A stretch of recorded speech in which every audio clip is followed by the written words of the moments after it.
bro. Okay. So this is what this is what I have here. When we say this, when we are talking about trends, this is what trends look like. You understand? It's like from here to here. It's a trend because it has happened for a period of time. The movement has been keep. I mean, the direction has been in each position for a period of time, so we can call this trends. You understand? And no forex market goes straightly. Like most of the times, it is the price are formed in zigzag. That's the reason why you see some most of the times traders are even doing what they represent zigzag to the market price. You understand? So this is a trend. So to draw a trend like this, somebody will be like, oh, but still I can't know how.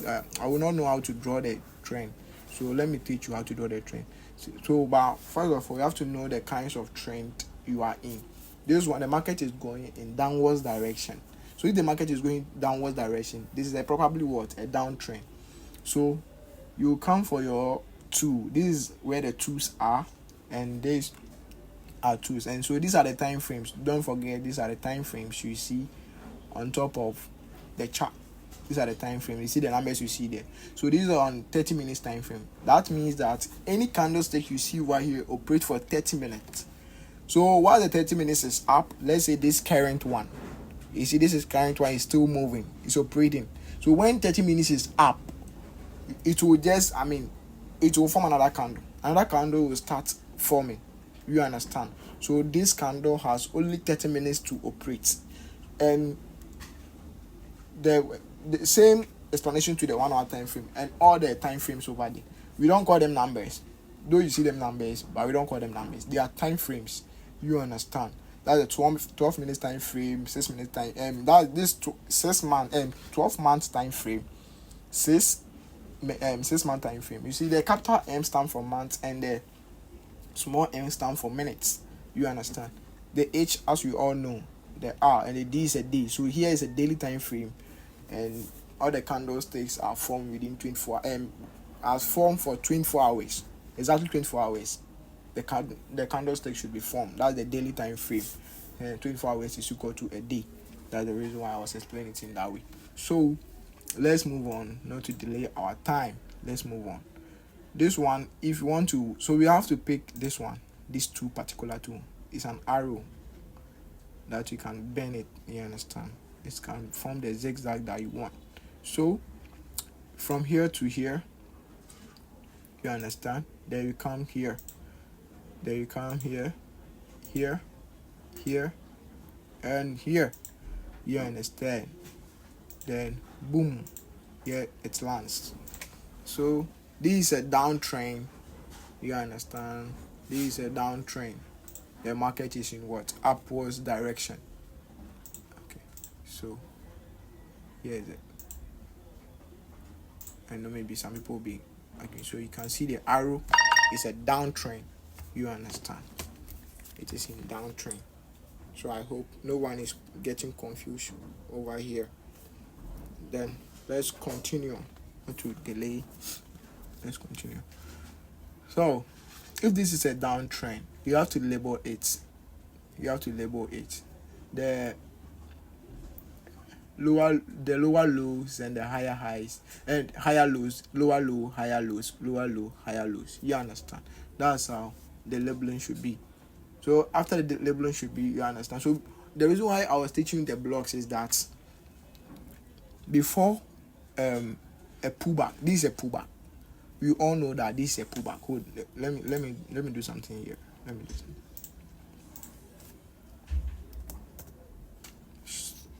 Sorry.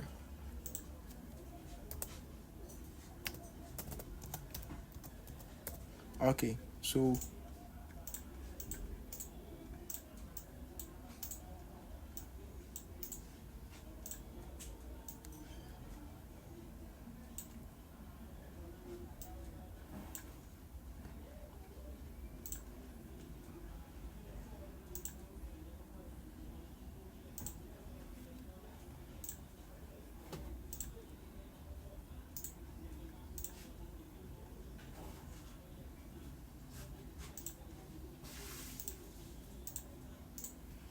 So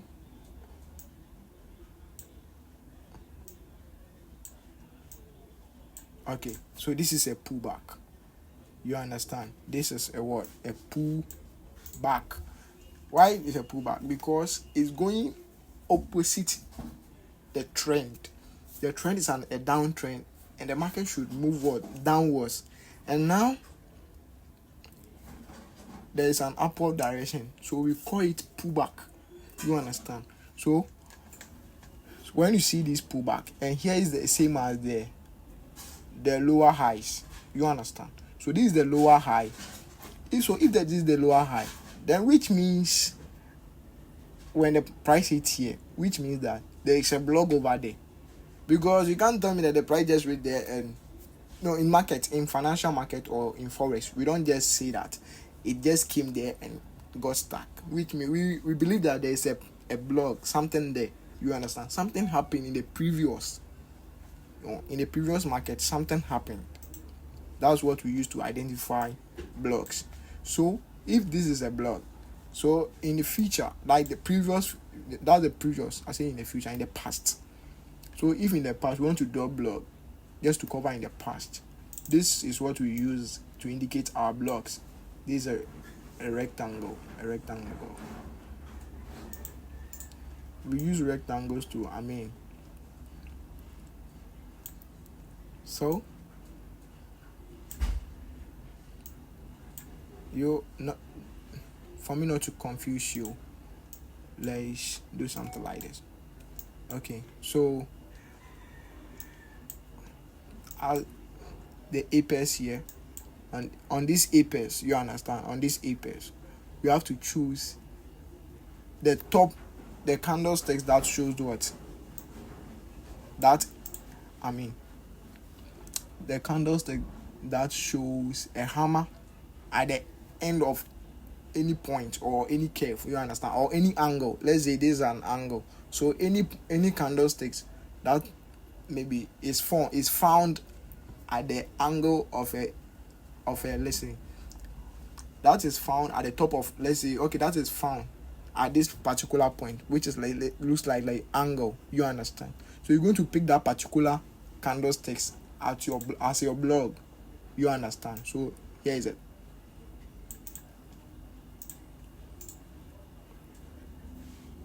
You get it now? So this is a blog. You understand? So we assume, as forex trader, we assume that if this is a blog, then no price will hit this blog and go.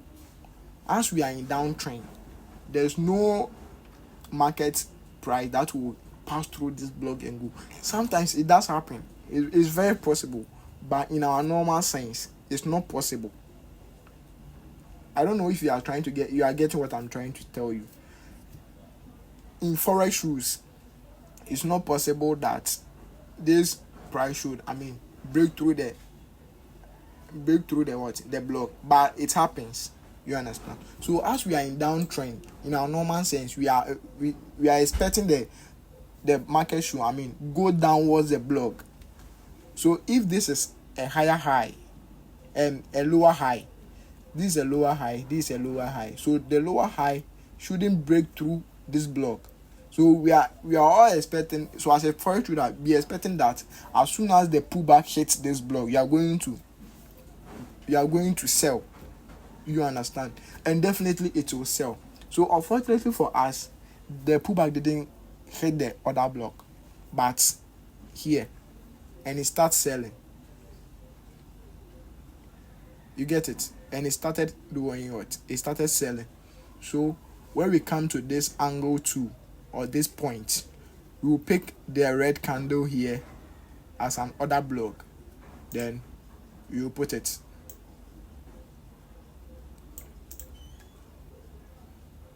So if you can monitor the chart very well, you can see that we have some common steps here.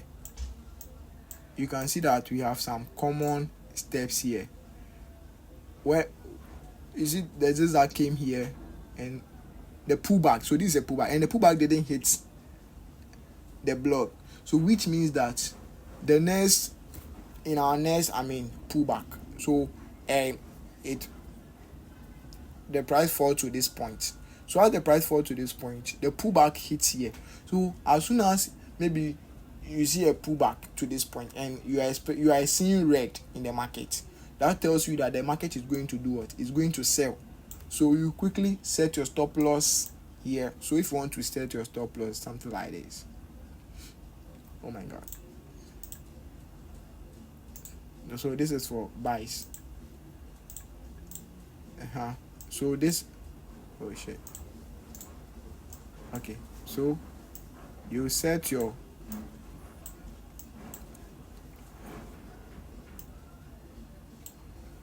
you understand. So here is it. You enter the trade. As you see reds here, as you see that maybe the market is depreciating, then you take your trade here. You understand. And in our normal sense, we call something like ratios. You understand. Your trading ratio should be 3:1. That's our normal sense, 3:1. So if your loss is in, let's say, is maybe 20% lost, you have to be in a 60% profit. In all, will be like, let's say you are losing $20 here. Make sure that your profit covers $60. You understand. So maybe if you take 2 trades and you lost one and you win one, you still be in profit. You understand. Yeah, that's what we mean by the ratio. So in our normal sense, we take 3:1 as our ratio, but as we are gradually stepping in, you will get to that point and you all will understand. So let's keep plotting our other blocks. So when you come to this point too, here, when you come here, you understand, this is the apex, or you see the higher the candlestick that shows that is maybe at the point of the that is at the end of the angle. We take that one.